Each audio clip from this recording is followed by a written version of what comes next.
नमस्कार विद्यार्थी मित्रांनो, तुमच्यासाठी एक अत्यंत महत्त्वाचं असं प्रसिद्धीपत्रक आयोगाने डिक्लेअर केलेलं आहे आणि यामध्ये विशेषतः राज्यसेवा मुख्य परीक्षा जी आहे त्या मुख्य परीक्षेमध्ये आता बदल करण्यात आलेला आहे।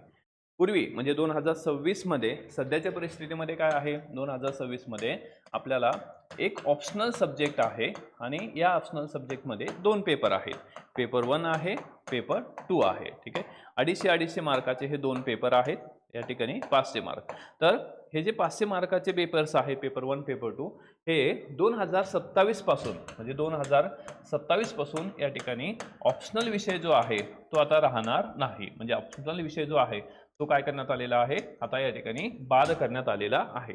याच्या संदर्भातच हे प्रसिद्धीपत्रक आहे। तर यामध्ये नेमकं काय म्हटलेलं आहे आपण ते पाहू। विषय आहे 2027 पासून राज्यसेवा मुख्य परीक्षेकरता वैकल्पिक विषय वगळण्याबाबत काढून टाकण्यात आलेला आहे। आता यामध्ये हा जो विषय आहे तो या ठिकाणी 2022 पासून हा लागू केला होता। हा बदल जो आहे 2022 पासून लागू केला होता। म्हणजे यूपीएससीच्या धर्तीवरच हा बदल लागू केला होता। परंतु सध्या आयोगाने काय केलेलं आहे की देशातील तमिळनाडू असेल, तेलंगणा, मध्य प्रदेश, गुजरात, राजस्थान, पंजाब, हरियाणा, उत्तर प्रदेश, बिहार या लोकसेवा आयोगाने त्यांच्या राज्यसेवा मुख्य परीक्षा पद्धतीमधून वैकल्पिक विषय वगळला असून त्याऐवजी अधिक एक समान व प्रमाणित मूल्यमापन पद्धतीचा अवलंब केलेला आहे। म्हणजे आपण एक्झाम्पल आयोगाने घेतलेले आहे की हे जे राज्य आहेत, मग हरियाणा, उत्तर प्रदेश, बिहार, तर या राज्यांनी काय केलेलं आहे, त्यांचा ऑप्शनल सब्जेक्ट जो आहे तो ड्रॉप केलेला आहे। त्यामुळं या ठिकाणी यांच्या थेरीचा आपण वापर करून किंवा यांची एक प्रकारची केस स्टडीचा विचार करून आपण या ठिकाणी काय करत आहोत की 2027 पासून हा जो ऑप्शनल विषय आहे तो वगळला जाणार आहे।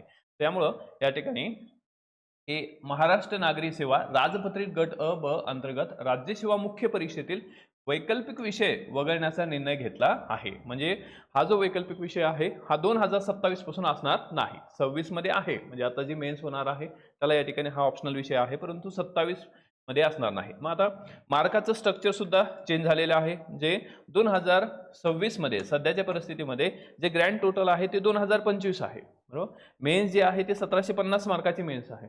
आता यामध्ये 2027 पासून जो बदल होणार आहे, ओके, तो काय असणार आहे, तर यामध्ये हे जे दोन ऑप्शनल आहेत, म्हणजे एक ऑप्शनल त्याचे दोन पेपर जे आहेत तर हे ड्रॉप करण्यात आलेले आहे। म्हणजे जी पूर्व परीक्षा म्हणजे जी मेन्स होती 1750 ती असणार आहे आता 1250 मार्काची।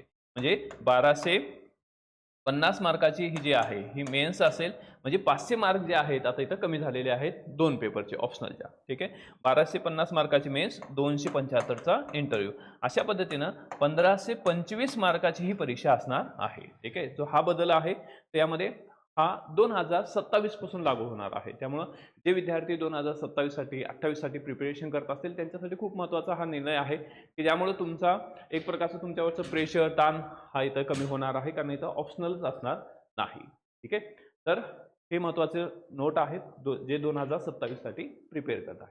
तो त्याचबरोबर डायरेक्शन अकॅडमीच्या विविध प्रकारचे जे बॅचेस आहेत, मग ऑफलाईन राज्यसेवा असेल, ऑनलाईन राज्यसेवा असेल, तर ह्या बॅचेस सुरू झालेले आहेत, त्याचे डेमो लेक्चर सुद्धा अवेलेबल आहेत। So let's join direction. Thank you, all the best, जय हिंद।